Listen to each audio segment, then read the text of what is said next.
Merci beaucoup et bonsoir à toutes et à tous. Merci d'être restés jusqu'à cette fin d'après-midi, qui a aussi l'avantage pour moi de pouvoir m'appuyer sur les passionnantes présentations qu'il a eues depuis ces 2 jours, puisque comme vous allez le voir, toutes ces questions éducatives autour du climat et de la biodiversité ne sont pas sans rapport, loin de là, avec tout ce qui vient d'être présenté. Alors, l'éducation au climat et à la biodiversité, c'est pour moi d'abord une question de littératie scientifique. Comme je vais vous le montrer, c'est fortement ancré dans la science, et la place de la science dans l'espace public, on le voit avec le Covid, on le voit avec de très nombreux exemples dans notre société où la technologie et la science sont très présentes, c'est un enjeu démocratique et c'est donc un enjeu éducatif majeur. Ça a déjà été souligné sur les maths, mais je voudrais l'étendre ici à l'ensemble des sciences. Donc cette éducation au climat et à la biodiversité, c'est vraiment une opportunité unique, je pense, et nouvelle et très excitante pour peut-être mettre ou remettre du sens à l'école, et je vais essayer de développer ça. Du bien-être aussi, on a vu qu'il y avait beaucoup de mal-être, l'école à quoi ça sert, il y a beaucoup d'interrogations. Appuie aussi le socle des fondamentaux. Bien sûr que savoir compter, savoir lire, c'est la base. Et parfois, les élèves peuvent se demander pourquoi. Là, on peut remettre du sens et revenir vers ces fondamentaux par ce biais-là. Ensuite, c'est aussi de développer l'esprit scientifique, la démarche scientifique, qui est une formidable école d'esprit critique. Et ce n'est pas juste pour le climat ou la biodiversité, mais on le voit bien dans notre société sur l'ensemble des sujets auxquels on doit faire face dans des démocraties. Et finalement, je crois que c'est ces 2 mots qui étaient dans le programme de ces 2 journées, qui reviennent et qui étaient aussi dans ce que présentait Élise Huillery et puis Esther Duflo, l'émancipation, la cohésion, comment on fait société. Voilà. Donc je vais essayer de parler de ces différents aspects.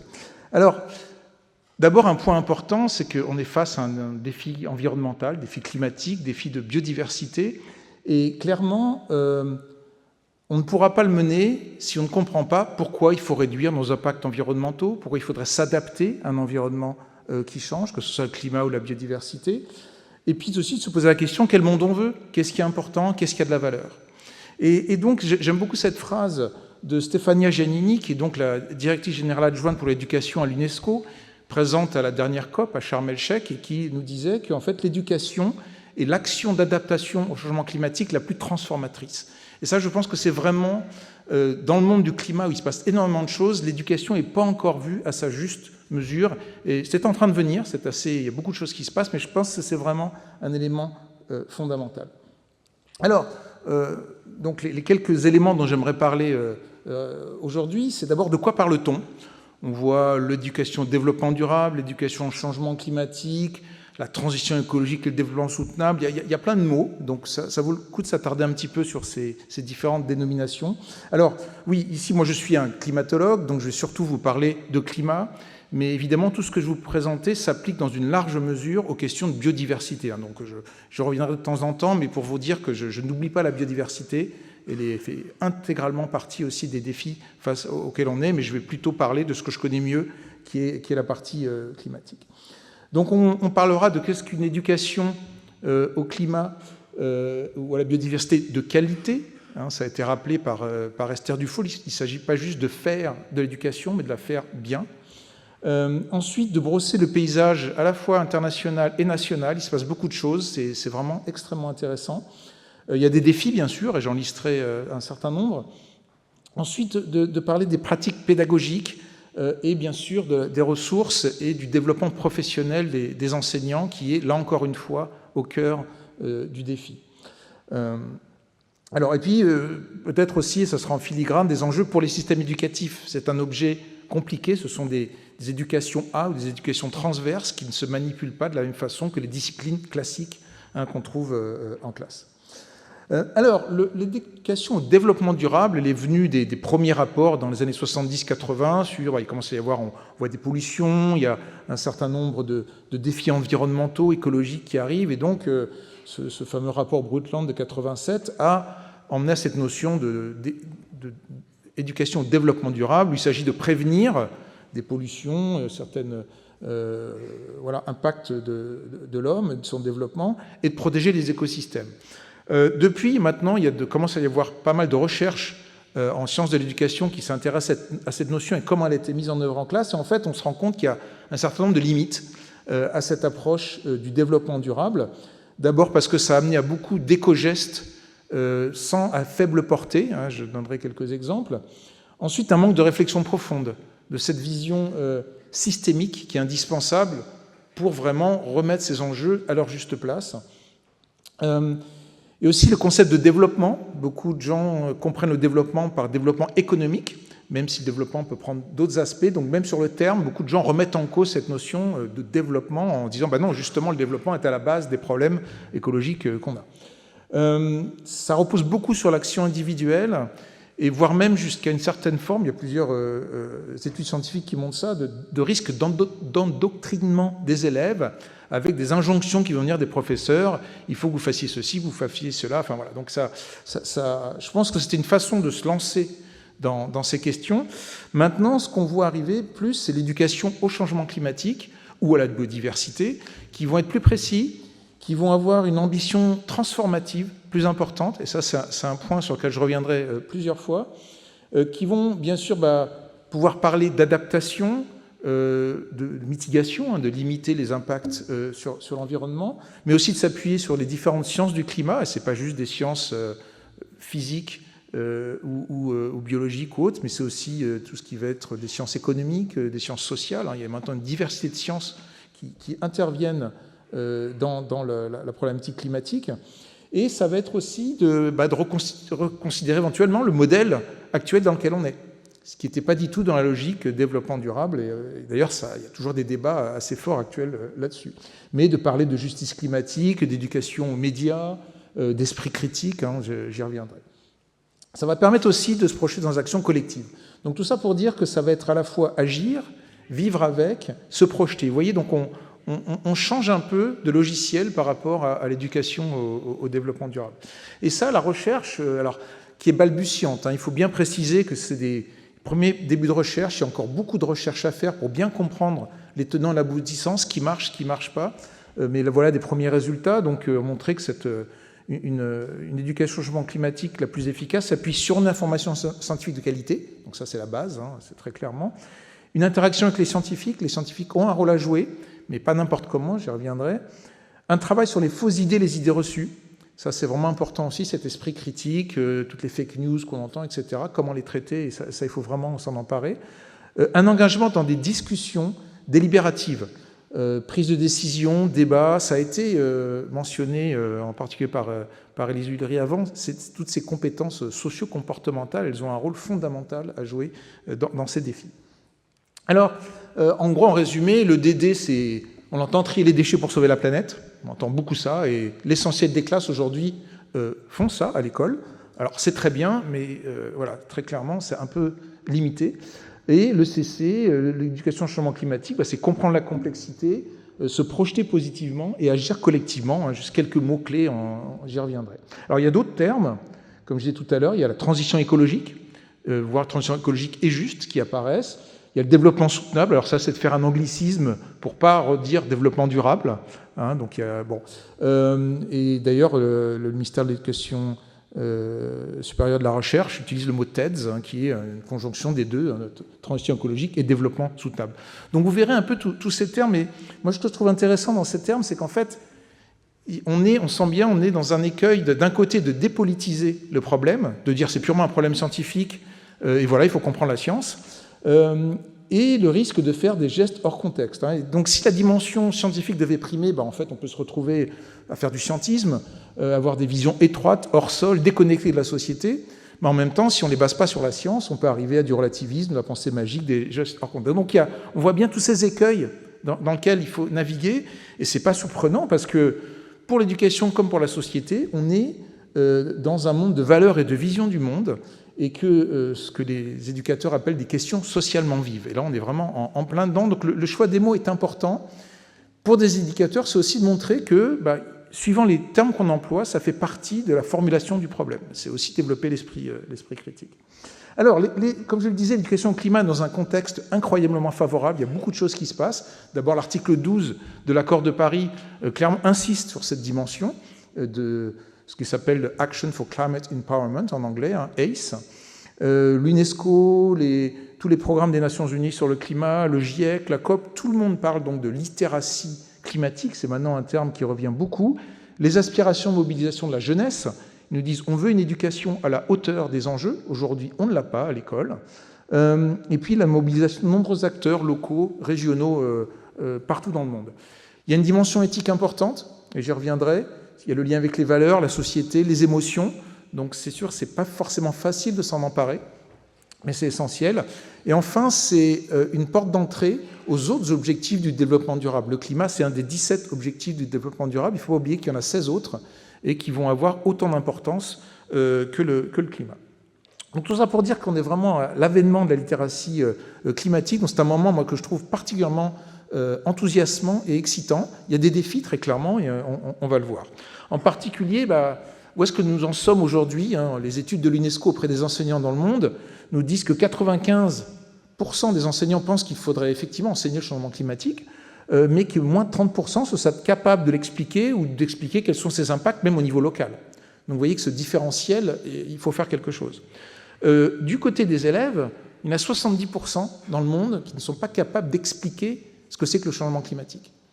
Aussi, les adolescents sont face au problème de l'éco-anxiété. Des études qui peuvent être faites dans différents pays. Il y a près de 3/4 des jeunes qui se disent éco-anxieux. Alors, il faut évidemment être prudent. L'anxiété s'exprime souvent chez les adolescents, hein, très clairement. Et une expression d'anxiété ne veut pas forcément dire que c'est une éco-anxiété, donc il faut rester prudent. Mais vous allez voir que c'est un véritable problème qui revient des enseignants face auquel il faut faire face. Donc tout ça, ça pose la question de l'efficacité de nos systèmes éducatifs pour aborder ces questions. Autre raison, c'est qu'en fait, les pays préfèrent la sensibilisation à l'éducation, en particulier l'éducation formelle. Si vous regardez en termes de budget ce qui est mis dans ces différentes dimensions hein, de l'information des populations sur le défi climatique, vous voyez que la partie sensibilisation, c'est près de 50% de l'effort financier, alors que la partie éducation formelle, c'est 17%. Pourquoi ? Parce que toujours une histoire de temporalité, on en a parlé plusieurs fois. C'est beaucoup plus facile de faire un programme où on va faire un jeu de cartes de 2 heures ou des conférences de scientifiques que de faire les 50 heures de formation d'un enseignant, puis d'intégrer ça dans les programmes. Voilà. Mais il y a peu d'effets transformateurs. L'effet sur le long terme, il est vraiment dans l'éducation formelle. Ensuite, quand les enseignants se lancent, et il y a quand même beaucoup, hein, il faut rendre quand même hommage aux très nombreux enseignants qui se sentent concernés, qui se lancent. Ça, c'est un sondage fait sur les thèmes choisis par les éco-écoles en France. Donc, il y a plusieurs milliers d'éco-écoles, il y en a 60 000 au niveau mondial. Et vous voyez que le tri des déchets, c'est 38% des activités, et le climat, c'est 2%. Donc, c'est encore très peu mis en œuvre en classe. Et puis, la question aussi, c'est que le climat, c'est partout, interdisciplinaire, donc c'est le risque d'être nulle part. Et c'est ce lien avec tous les ODD. Et cette richesse multidisciplinaire, pluridisciplinaire du climat, qu'on est très nombreux à trouver passionnant, c'est aussi une faiblesse dans un système qui va fonctionner en silo avec des disciplines. Alors, aussi, il faut écouter les enseignants. Ce qu'ils nous disent, c'est très clairement, je me sens un peu seul face à ce sujet complexe. Je n'ai pas été formé, je ne maîtrise pas toutes les dimensions. Je ne veux pas passer pour un ou une activiste. On revient à ces questions socialement vives. On a des enseignants dans les zones rurales qui nous disent, les parents éleveurs viennent nous voir en disant, vous ne pouvez pas enseigner à nos enfants que manger de la viande a un impact néfaste sur le climat. Donc il y a vraiment des questions de valeur. Et les enseignants se sentent un peu désarçonnés.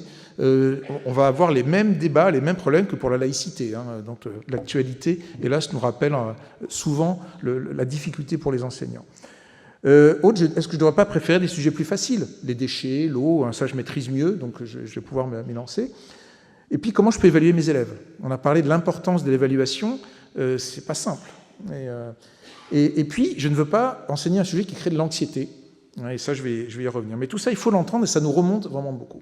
Alors, dans ce paysage, il y a une initiative qui est là pour relever le défi au niveau international, qui est tout à fait, je pense, extrêmement excitante. C'est ce qui s'appelle en anglais le Greening Education Partnership, je crois que c'est partenariat éducatif vert ou mondial vert, je ne sais plus le terme en français, qui a été établi l'an dernier, vous voyez que c'est vraiment récent, par les Nations Unies, avec le secrétariat qui a été fait par l'UNESCO. Alors, il y a 4 piliers. Greening Schools, Greening Curriculum, Greening Teacher Training et Greening Communities, qui ont pour objet déjà de faire des réseaux de pratiques, de partager les bonnes pratiques, d'échanger, de voir ce qui se fait, quelles sont les bonnes idées, qu'est-ce qui marche pas. Donc ça, c'est un formidable levier. Ensuite, de définir des standards. Qu'est-ce que c'est qu'une éducation au changement climatique de qualité? Et tout le défi, c'est d'avoir un standard où on va partir des sciences, des rapports du GIEC, où là, tous les pays sont concernés, mais ensuite de pouvoir s'adapter localement aux contextes éducatifs, pédagogiques, culturels, locaux. Et ça, évidemment, ça va demander des principes, mais pas la même chose pour tout le monde. Hein. Donc le défi est là. Et de faire des projets pilotes de très nombreux pays. Je crois qu'il y a à peu près 60 pays qui ont annoncé dans ce Greening Education Partnership qu'ils allaient changer leur programme scolaire dans les 3 ans qui viennent pour intégrer le climat. Donc c'est une opportunité extraordinaire, mais en même temps un défi formidable. Voilà, donc l'idée, c'est vraiment de travailler tous ensemble. Et vous voyez que tout de suite, on voit que ce qui est important, c'est la compréhension, les soft skills, hein, donc tout ce qui va être compétences socio-comportementales, mais aussi les valeurs, les attitudes. Donc on s'éloigne peu à peu de la science du climat, et pourtant c'est essentiel d'avoir cette vision systémique pour avoir un impact transformatif. Hein. Ça, c'est vraiment important. Alors le paysage en France, donc c'est l'EDD, le terme officiel à l'éducation nationale, hein, éducation de développement durable, qui existe à peu près depuis 25 ans.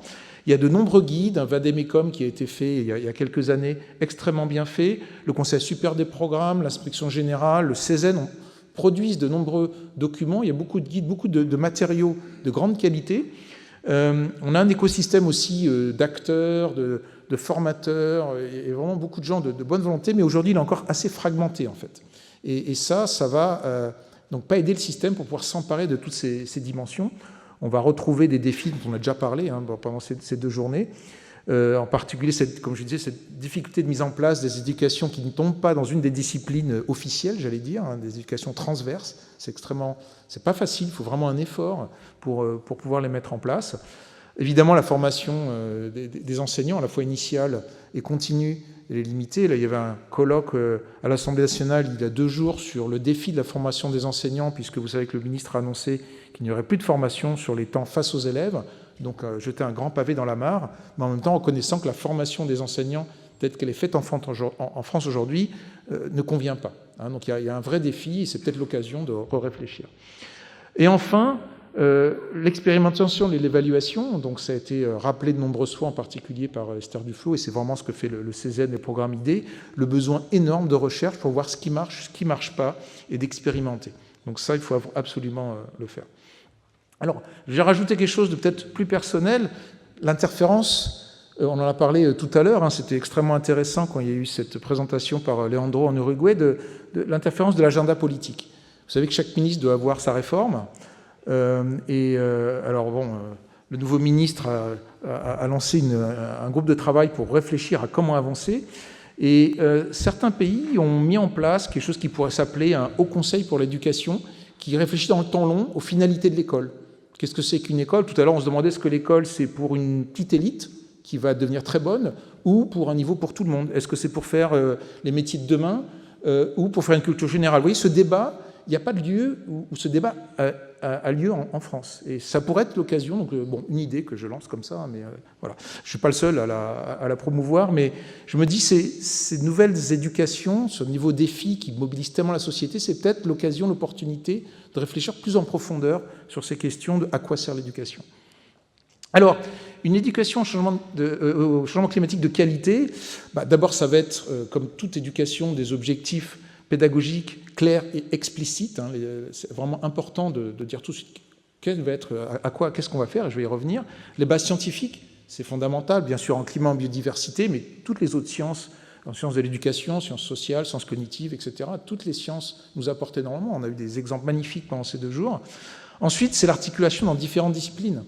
Le climat, c'est un moyen de faire des mathématiques, très facilement. Hein. C'est mathématiques pour la vie réelle, pour retoucher, ça a été présenté plusieurs fois encore aujourd'hui. Comment on fait pour refaire toucher du doigt du concret, que les maths, c'est pas quelque chose qui est juste pour les quelques futurs médaillés Fields. Hein.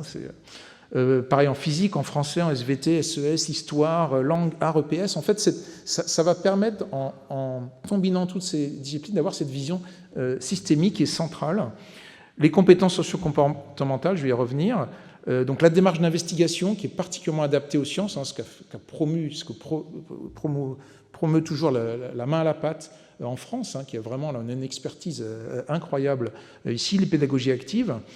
Et bien sûr aussi, il faut la coordination des acteurs au sein du système éducatif. Il ne suffit pas de former les enseignants, il faut aussi que l'ensemble du système éducatif comprenne les enjeux et soit formé et soit organisé en fonction. Et comme je disais aussi, investir dans l'éducation formelle, au-delà de la sensibilisation, j'insiste, il y a beaucoup de confusion entre formation et sensibilisation. On nous présente certains dispositifs comme de la formation alors que c'est de la sensibilisation. Il faut vraiment distinguer les deux et être beaucoup plus clair sur... Les deux sont importants, mais être beaucoup plus clair sur lequel, et encore une fois, le pouvoir de transformation, il est dans l'éducation formelle. Alors, les finalités de l'éducation au changement climatique, bien sûr, il va y avoir les connaissances, mais aussi tout ce qui va être compétences et attitudes. J'aime bien ce triptyque tête, main et cœur. Alors, j'ai bien entendu, je crois que c'est Stanislas qui disait que, en fait, c'est pas le cœur, c'est tout est dans la tête. Donc, il faudra voir comment je modifier la notion de cœur. Mais en anglais, c'est critical mind, hopeful heart and able hand. Et c'est vraiment l'ensemble de ces trois qui va participer à une éducation de qualité. Et donc, quand on parle de famille de compétences, d'abord, ça va être de comprendre la complexité. Le climat, c'est complexe, mais ça peut s'apprendre et de relier à d'autres éléments, d'autres niveaux de complexité. Et bien sûr, on ne va pas aborder la complexité à la maternelle ou en terminale de la même façon. Il faut peu à peu construire tout ce parcours de la complexité.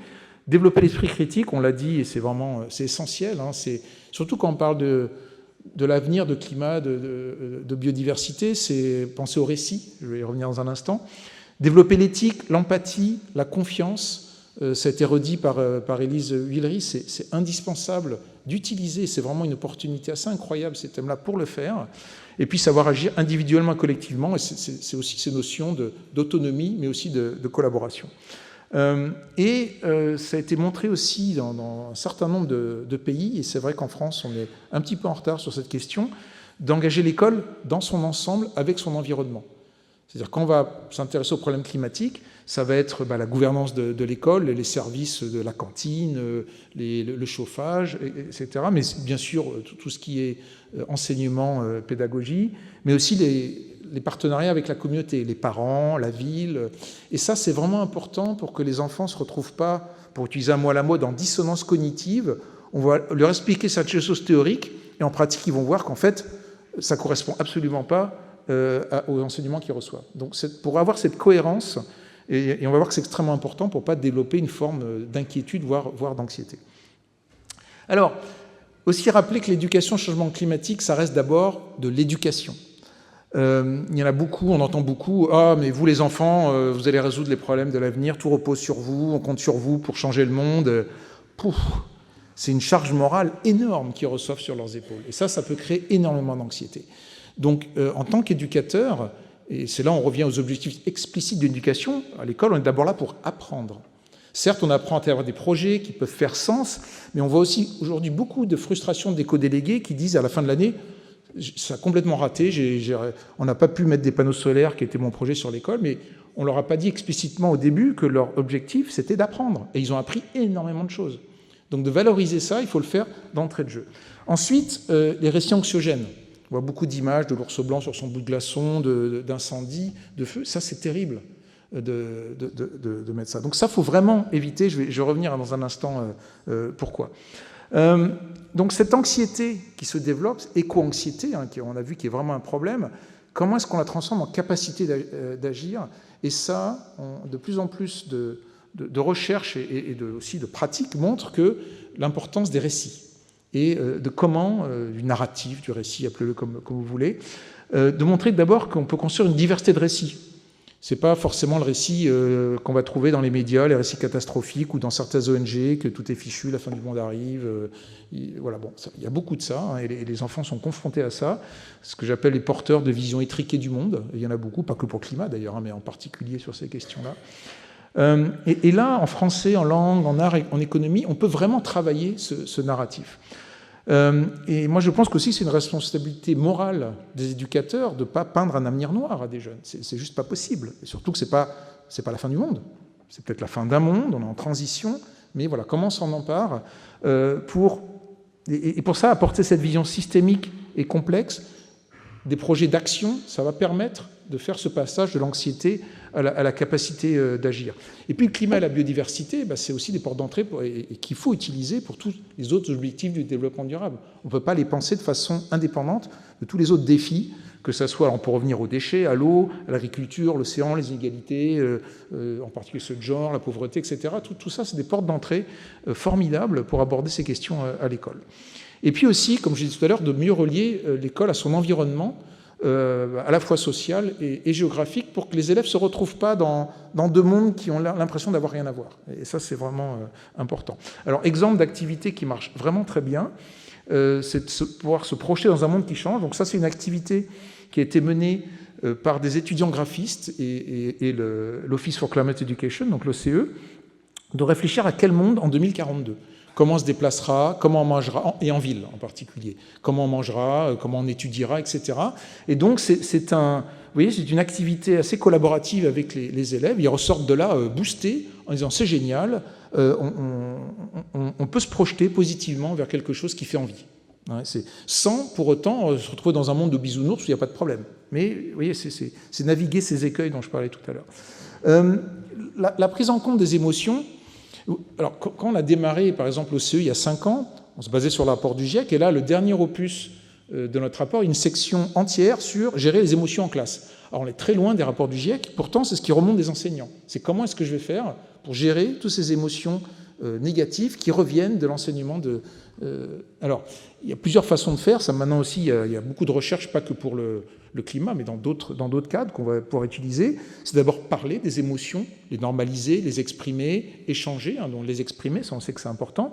Ensuite, de les transformer en action, trouver des modes d'échange, prendre des mesures individuelles, mais aussi de réflexion collective, agir, devenir acteur pour canaliser ces émotions. Et puis trouver un sens positif.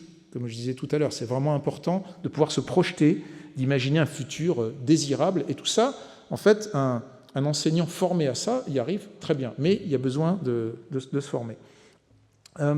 Donc cette formation des enseignants, on revient toujours au problème, les pauvres enseignants qui doivent se former à tellement de choses, c'est très clairement, mais je rejoins ce que disait l'intervenant précédent, les enseignants sont le cœur du réacteur.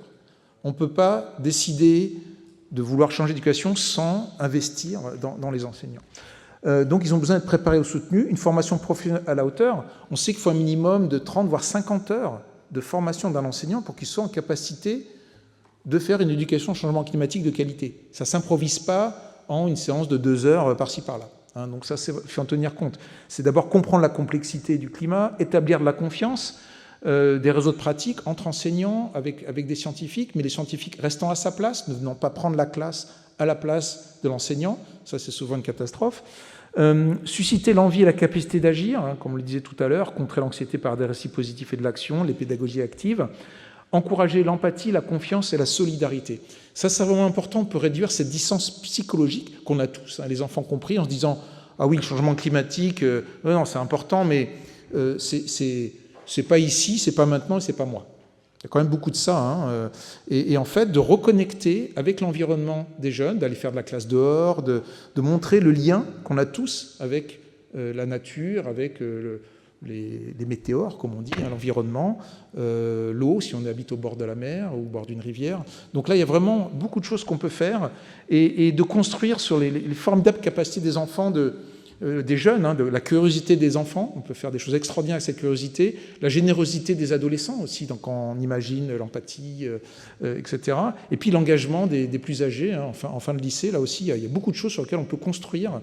C'est assez extraordinaire quand on voit les enseignants qui arrivent à construire sur ces capacités incroyables qu'ont les jeunes.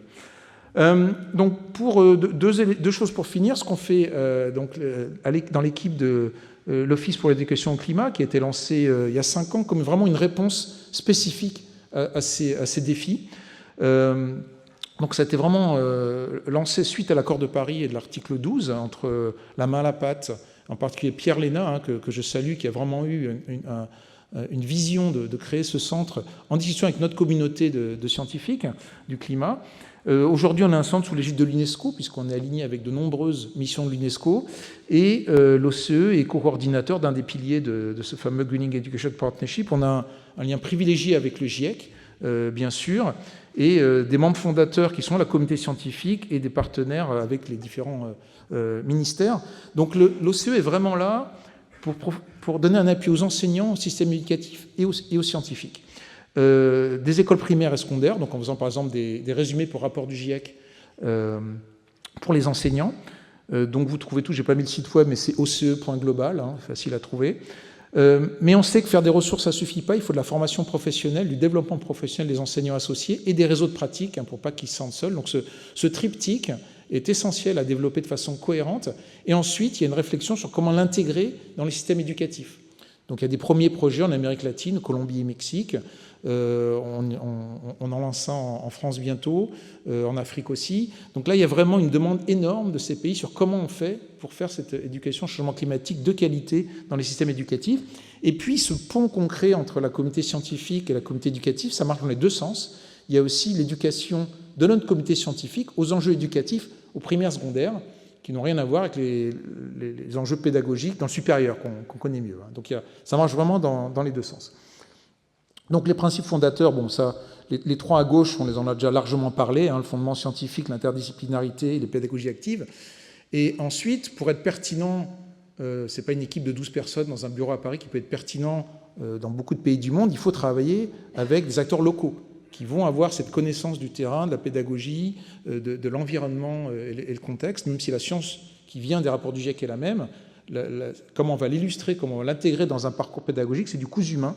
Et ça demande vraiment des travaux dans le long terme. L'accessibilité est extrêmement importante, non seulement la langue, mais l'adaptation. Et puis, vraiment avec l'objectif d'avoir un impact à long terme et surtout qui passe à l'échelle. Il y a plein d'initiatives magnifiques où dans 3 écoles, on va avoir quelque chose de spectaculaire, avec beaucoup de com, et voilà, mais sauf que ça ne passe pas à l'échelle, ce n'est pas conçu pour passer à l'échelle. Là, l'idée, c'est vraiment, de façon très simple, et encore une fois, c'est l'ADN de la main à la pâte qui a transformé l'éducation aux sciences dans le primaire en France, en vraiment faisant monter en compétence les enseignants, qui, encore une fois, sont au cœur du réacteur. Dernier point, le GT10, le groupe de travail du conseil scientifique que j'ai le plaisir et l'honneur de piloter sur climat, biodiversité, EDD. Donc on a produit 2 ressources que je vous invite à aller voir. Elles sont sur le site Canopée de l'Éducation nationale. D'abord un glossaire. Souvent, ces termes dont je parlais un petit peu au début, mais il y en a très nombreux. Il y a des termes dans les programmes scolaires, un certain nombre de mots, mais quelle est leur définition scientifique? Est-ce qu'ils en ont une tout le temps? Des termes que les jeunes entendent dans les médias, ou les professeurs, ou les parents. Donc un glossaire à l'usage de tous les acteurs de l'éducation nationale. Et puis un autre sur comment développer et enrichir des projets, cette vision intégrée sur travailler sur la complexité, sur la citoyenneté critique, on peut appeler ça, comment on s'intègre dans une société, d'une certaine façon. Et donc toute cette complexité, cette vision systémique dont il y a besoin de tenir compte quand on monte un projet pour ne pas se retrouver dans une vision un peu étroite. Voilà, donc pour conclure, je pense qu'on est vraiment face à une opportunité unique et extrêmement enthousiasmante de voir ces nouvelles thématiques arriver à l'école. Ce n'est pas quelque chose de plus, c'est vraiment quelque chose qui va permettre de faire mieux tout le reste. Et en particulier de remettre du sens et du bien-être en classe. On en a longuement parlé pendant ces 2 jours, c'est essentiel. Il y a des questions existentielles sur le rôle de l'école, le bien-être. Et je pense que c'est vraiment un moyen aussi d'appuyer le socle des fondamentaux et d'articuler des disciplines dans un tout cohérent. Juste un petit exemple. Aujourd'hui, dans les programmes qui ont changé en France, en première terminale, il y a en physique, en SVT, il y a des choses intéressantes. Sauf qu'on s'est rendu compte que dans certains lycées, le prof de physique, il le faisait le premier mois, le prof de SVT 2 mois après, et en histoire géo 3 mois après. La vision systémique est perdue. Et c'est aux jeunes d'essayer de connect the dots, comme on dit en anglais, de faire le lien, alors que ça devrait vraiment faire partie de presque un projet d'établissement pour promouvoir cette vision systémique. Donc il y a encore du travail. Donc développer l'esprit scientifique et la pensée critique, c'est essentiel. Encourager cette émancipation, cette cohésion avec quelque chose par lequel les jeunes se sentent concernés par ces questions environnementales. Donc ça peut être un fil vraiment qu'on déroule pour les amener vers tout le reste, vers plus de confiance, de collaboration. L'importance d'inventer des récits Souvent, on parle, il y a des solutions, il n'y a plus qu'à les mettre en œuvre. Mais moi, je ne pense pas. Et on ne les mettra pas en œuvre parce qu'on n'écoute pas les scientifiques, il y a les méchantes entreprises, il y a les méchants politiques. Bon, je caricature, hein, mais il y a beaucoup de discours autour de l'écologie politique ou d'autres sont quand même là. Je pense qu'il y a 50 avenirs possibles et la meilleure façon de prévoir, ça reste vraiment de l'inventer. Donc se projeter dans un avenir désirable, ça doit faire partie d'un tout parcours éducatif sur ces questions-là. Moi, j'en suis vraiment profondément convaincu. Et il s'agit de mobiliser les citoyens de demain. Encore une fois, en ne les transformant pas en citoyens tout de suite, on les prépare, hein, on les forme. L'intérêt aussi, c'est que ces enfants ont des parents. Et les questions, papa, est-ce qu'on a vraiment besoin d'acheter une nouvelle voiture, ou est-ce qu'on a besoin de faire un voyage en avion aux Seychelles tous les ans, etc. Ça joue un rôle aussi, donc il ne faut pas l'oublier. Il y a un engagement très clair des communautés éducatives et scientifiques sur ces questions. Beaucoup de choses se passent, donc ça, c'est vraiment aussi très encourageant. Maintenant, je pense qu'on a besoin d'un engagement politique institutionnel encore plus fort. Ça reste très timide, ça commence à arriver, les pays ne sont pas au même niveau. Mais voilà, donc je pense qu'on est dans des temps particulièrement encourageants et excitants. Et merci de votre attention.